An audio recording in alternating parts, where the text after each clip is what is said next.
Some people ask me, Bart, what do you do with all your dead insects? Well, I don't throw them away, because some of them are still very pretty and precious to collectors, though they have lived a natural life. That means they aren't in perfect condition, because they have lived and paired and laid eggs, and I didn't kill them for collection. But this is one of the boxes I used to store my dead insects. So let's have a look, shall we? It's basically my graveyard. So what do we have here? See, this is a Rothschildia Lebeau from South America. And here we can see the difference with Rothschildia Sunnimassiana. Here you can see the great differences between Sunnimassiana and Lebeau. And all the moths in here have lived their natural life. Well, here's a Samia moth. It has fallen apart to bits and pieces. Here we have some giant Madagascar comet moths, Argema metrii, and most of them, when they were still alive, I've shown them to you on my YouTube channel. Here we have a dead Atlas moth, the Attacus lorkini. It's the prettiest graveyard I've seen, guys. Here we have a dead emperor moth. This one has flown a lot, so the wings have tears in them. Well, here we have some Papilio.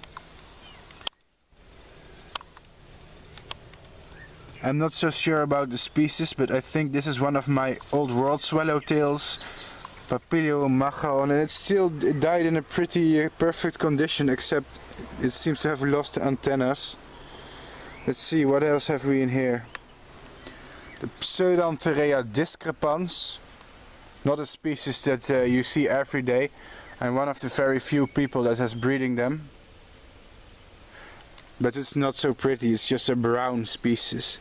We have a lot of Agapemma in here.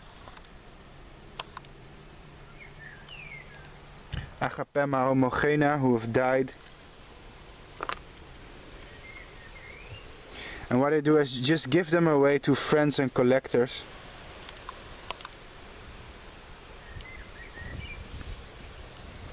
Oh, the wind is blowing. I hope my moths don't blow away. I'll try and put some back. They're dead, they're damaged, they're not in perfect condition, but still I want to keep them to give them to my friends. I know a lot of collectors. Some of them actually pay me money for my hobby. And all they want is a few of the dead moths, because some of those species I breed are very rare. So collectors are paying me, so they're actually funding my hobby. That's why I'm able to have so many species. Here we have one of my Chrysiridia. I actually had them alive this year. I ordered live pupa. Maybe if you've seen the YouTube video where I told you about it. But they emerged crippled. It's such a shame. I'll have,